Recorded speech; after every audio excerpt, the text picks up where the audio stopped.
Hello friends, very good evening to all of you. आज का जो प्रैक्टिस सेट है बहुत ही जबरदस्त है बच्चों। आप आर्मी से रिलेटेड, चाहे आर्मी जीडी, आर्मी टीए या आर्मी से रिलेटेड किसी भी एग्जाम की तैयारी कर रहे हैं तो ये प्रैक्टिस सेट सिर्फ आपके लिए है, क्योंकि हम वही क्वेश्चन लेके आते हैं जो आर्मी के एग्जाम में यानी कि किसी न किसी एग्जाम में पूछ लिया गया है। चलिए स्टार्ट करते हैं। टॉप 20 क्वेश्चन होते हैं जो कि आपके एग्जाम से ही रिलेटेड होते हैं, बहुत ज्यादा इंपॉर्टेंट होते हैं। चलिए देखते हैं इस 20 क्वेश्चन में से आप कितने क्वेश्चन सही कर पाते हैं। पहले नंबर पर है बाबू यहाँ पर, गुप्त काल के दौरान सोने के सिक्कों को निम्न में से किस नाम से पुकारा जाता था। जो गुप्त काल था उस दौरान जो सोने के सिक्के हुए करते थे उसको किस नाम से पुकारा जाता था, ये आपको बताना है। ए ऑप्शन पर है द्रव्य, बी ऑप्शन पर सी ऑप्शन पर है टका, डी ऑप्शन पर है रुपका। बताओ राइट ऑप्शन क्या हो जाएगा। बिल्कुल याद रखना बाबू, यहां पर राइट ऑप्शन आपका बी हो जाएगा।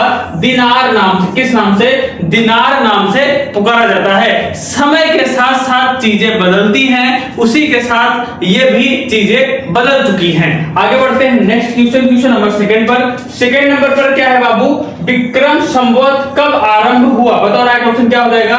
बोला जा रहा है कि जो विक्रम संवत है वो कब आरंभ हुआ, ईसा पूर्व 50 में, ईसा पूर्व 47 में, ईसा पूर्व 55 में या ईसा पूर्व 57 में। बताओ राइट ऑप्शन क्या हो जाएगा। बिल्कुल बाबू सिंपल सा क्वेश्चन है, ये तो आपने विक्रम संवत बहुत अच्छे से पढ़ा होगा, है ना, बचपन से पढ़ते आ रहे होंगे।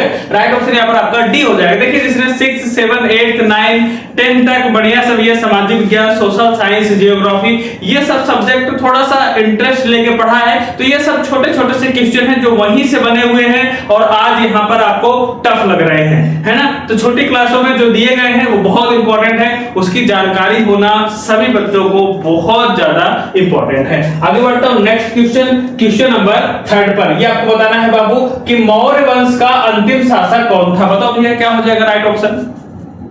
मौर्य वंश का अंतिम शासक कौन होता है। ए ऑप्शन पर है कुराट, बी ऑप्शन पर है बृहद्रथ, सी ऑप्शन पर है सुसीम, डी ऑप्शन पर है संप्रीत। बताओ राइट ऑप्शन क्या हो जाएगा। तो याद रखना बाबू यहां पर होता है बृहद्रथ। क्या हो जाता है, बृहद्रथ आपका बिल्कुल करेक्ट ऑप्शन हो जाएगा, यानी कि बी ऑप्शन आपका करेक्ट हो जाएगा। चंद्रगुप्त मौर्य से शुरू होता है ना। आगे बढ़ते हैं नेक्स्ट क्वेश्चन, क्वेश्चन नंबर 4 पर। चंद्रगुप्त मौर्य, जो चंद्रगुप्त मौर्य होते हैं जहां से मौर्य वंश की स्थापना होती है, शुरुआत होती है, का पुत्र कौन था। बिंदुसार, चंद्रगुप्त द्वितीय, अशोक या बिंबसार, है ना। बिंदुसार और बिंबसार अलग अलग है, तो याद रखना क्या हो जाएगा। यहाँ पर कंफ्यूजन के लिए दोनों ऑप्शन दे दी गए हैं और आपको पता है बहुत सारे बच्चे कंफ्यूज हो जाएंगे जिन्होंने अच्छे से नहीं पढ़ा, एक बार प्रैक्टिस करी है, 2 बार प्रैक्टिस करी है और चीजों को रिपीट नहीं किया, टेस्ट नहीं दिया है, तो ऐसे क्वेश्चन में उनको प्रॉब्लम हो जाती है। तो आपको प्रॉब्लम ना हो बाबू, ध्यान रखना, यहाँ पर राइट ऑप्शन ए हो जाएगा, बिंदुसार आपका करेक्ट ऑप्शन है। आगे बढ़ते हैं नेक्स्ट क्वेश्चन, क्वेश्चन नंबर 5 पर। ये करके दिखाइए बाबू, बिंदुसार का पुत्र कौन था। अब देखिए उसके आगे का पूछ लिया, बिंदुसार का, अशोक का पुत्र पूछा, अब बिंदुसार का पुत्र पूछ लिया, क्योंकि वो सीरीज चलती रहती है ना राजा बनने की, है ना। तो बिंदुसार का पुत्र कौन होता है। अशोक होते हैं, चंद्रगुप्त होते हैं, है ना, और उसके बाद बिंबिसार होते हैं, अजात शत्रु होते हैं। तो कौन होते हैं बाबू, अशोक होते हैं। राइट ऑप्शन यहां पर आपका ए करेक्ट हो जाएगा, ठीक है। चलिए आगे बढ़ता हूं नेक्स्ट क्वेश्चन, क्वेश्चन नंबर 6 पर। 326 ईसा पूर्व में भारत पर आक्रमण करने के लिए सिकंदर, अलेक्जेंडर के नाम से जो जाना जाता है, सिकंदर ने सबसे पहले निम्नलिखित में से किस नदी को पार किया था। फिर से मैं रिपीट कर रहा हूं, ध्यान से पढ़िएगा। 326 ईसा पूर्व में भारत पर आक्रमण करने के लिए सिकंदर ने सबसे पहले निम्नलिखित में से किस नदी को पार किया था। सिंधु नदी, झेलम नदी, चेनाब या सतलुज। बताओ राइट ऑप्शन कौन सा हो जाएगा यहाँ पर, बोलो बोलो।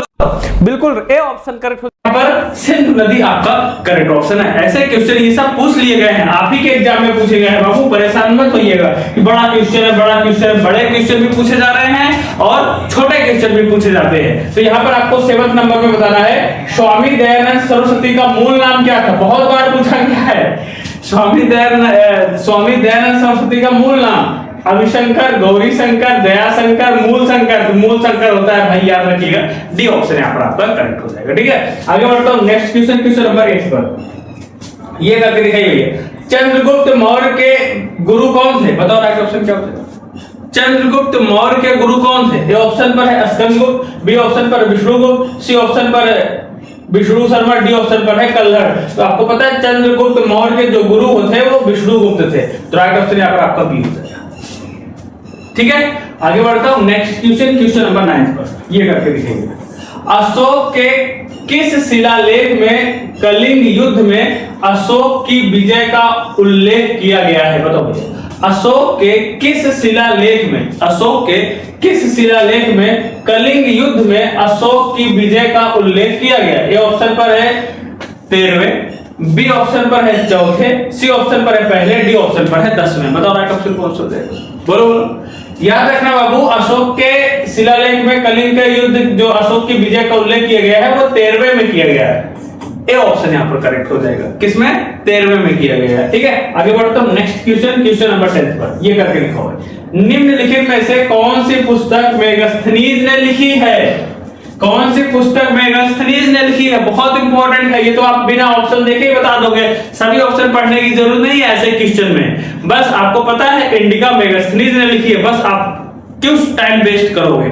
एग्जाम में यही सावधानी रखनी पड़ती है कि जिस क्वेश्चन का आंसर आपको डायरेक्ट पता है उसके ऑप्शन सभी पढ़ने की जरूरत नहीं, डायरेक्ट लगाइए, क्योंकि अगर आप पढ़ेंगे तो कंफ्यूज हो सकते हैं, तो डायरेक्ट लगा दीजिए, सही हो जाएगा। और वो तो आपको पता ही है।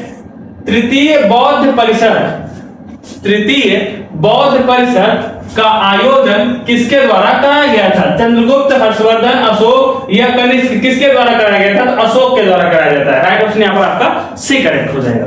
ठीक है, आगे बढ़ता हूं नेक्स्ट क्वेश्चन, क्वेश्चन नंबर 12 पर। अशोक के शिलालेखों को पढ़ने वाला प्रथम अंग्रेज कौन था? अशोक के शिलालेखों को पढ़ने वाला प्रथम अंग्रेज जेम्स प्रिसेप होता है। ये भी आपको पता है, डायरेक्ट क्वेश्चन है, डायरेक्ट आंसर हम लगा देंगे, कोई दिक्कत नहीं बाबू। आगे बढ़ते हैं नेक्स्ट क्वेश्चन, क्वेश्चन नंबर 13 पर। कौटिल्य के अर्थशास्त्र में किस पहलू पर प्रकाश डाला गया है? प्रकाश डाला गया है। कौटिल्य के अर्थशास्त्र में किस पहलू पर प्रकाश? देखिए, आर्थिक जीवन पर है ना, आर्थिक जीवन पर, राजनीतिक नीतियों पर, धार्मिक जीवन पर या सामाजिक जीवन पर? तो यहाँ पर आपका राइट ऑप्शन भी हो जाएगा राजनीतिक जीवन पर। किस पर? राजनीतिक जीवन पर। आगे बढ़ता हूं नेक्स्ट क्वेश्चन, क्वेश्चन नंबर 14 पर है। मेगास्थनीज दूत था। मेगास्थनीज बाबू किसका दूत था? ये आपको बताना है। ए ऑप्शन पर है सेलुकस, और यही ऑप्शन करेक्ट है, सेलुकस का दूत होता है। ए ऑप्शन यहाँ पर आपका बिल्कुल सही हो जाएगा। नेक्स्ट क्वेश्चन पर आते हैं 15 नंबर में। किस मौर्य शासक को अमित्रघात के नाम से जाना जाता है? किस मौर्य शासक को अमित्रघात के नाम से जाना जाता है? चंद्रगुप्त मौर्य, बिंदुसार, अशोक, दशरथ? किसको बाबू? देखो, चंद्रगुप्त तो अच्छे थे, बिंदुसार। यहाँ पर राइट ऑप्शन आपका यहाँ पर बी बिल्कुल करेक्ट हो जाएगा। आगे बढ़ता हूं नेक्स्ट क्वेश्चन, क्वेश्चन नंबर 16 पर। ये आपको बताना है कि किसके शासनकाल में मेगास्थनीज भारत आया? किसके शासनकाल में जो है मेगास्थनीज जो था वो भारत आया था? तो चंद्रगुप्त मौर्य के शासनकाल में आया था। राइट ऑप्शन यहाँ पर आपका सी बिल्कुल करेक्ट हो जाएगा। आगे बढ़ता हूं नेक्स्ट क्वेश्चन, क्वेश्चन नंबर 17 पर। प्राचीन भारत में निम्नलिखित में से कौन सी एक लिपि दाएं ओर से बाएं ओर लिखी जाती है? प्राचीन काल में भारत में निम्नलिखित में से कौन सी एक लिपि है जो दाएं से बाएं ओर लिखी जाती थी? ए ऑप्शन पर ब्राह्मी, बी ऑप्शन पर नंदनागरी, सी ऑप्शन पर शारदा, डी ऑप्शन पर है खरोष्ठी। तो ये जो खरोष्ठी होती है ना, यही लिखी जाती थी। राइट ऑप्शन यहाँ पर आपका डी बिल्कुल सही हो जाएगा। डी ऑप्शन के साथ है तो बिल्कुल आपका सही है। नेक्स्ट क्वेश्चन पर आते हैं 18 नंबर पर। कनिष्क डैश वंश का सम्राट था? तो कुषाण वंश का सम्राट था। राइट ऑप्शन यहाँ पर आपका बी बिल्कुल करेक्ट हो जाएगा बाबू, बहुत बढ़िया। आगे बढ़ते हैं नेक्स्ट क्वेश्चन 19 नंबर पर। कौटिल्य का अर्थशास्त्र हमें डैश प्रशासन के बारे में जानकारी देता है। तो कौटिल्य का अर्थशास्त्र हमें ये किसमें? मौर्य प्रशासन के बारे में जानकारी देता है। राइट ऑप्शन यहाँ पर आपका बी बिल्कुल करेक्ट हो जाएगा। ठीक है, इसी तरह से क्वेश्चन आप रिवीजन करेंगे, प्रैक्टिस करेंगे, टेस्ट देंगे तो इसी तरह से क्वेश्चन मिलेगा, तभी आपकी तैयारी परफेक्ट होगी। आगे बढ़ता हूं नेक्स्ट क्वेश्चन, क्वेश्चन नंबर 20 पर। ये करके दिखाई दिया। चाणक्य का एक अन्य नाम क्या था? देववर्मन, विष्णुगुप्त, रामगुप्त या ब्रिजेश्वर? तो किसका नाम होता है बाबू? विष्णुगुप्त होता है। चाणक्य का एक अन्य नाम क्या होता है? विष्णुगुप्त होता है। राइट ऑप्शन यहाँ पर आपका बी बिल्कुल करेक्ट हो जाएगा। अगर आप बी ऑप्शन के साथ बिल्कुल सही है। ये रहे बाबू 20 टॉप क्वेश्चन जो कि सीरियल वाइज चल रहा है, टॉपिक वाइज चल रहा है। ऐसे ही क्वेश्चन आपके एग्जाम में पूछे जाते हैं। मिलते हैं नेक्स्ट वीडियो में। जय हिंद, जय भारत।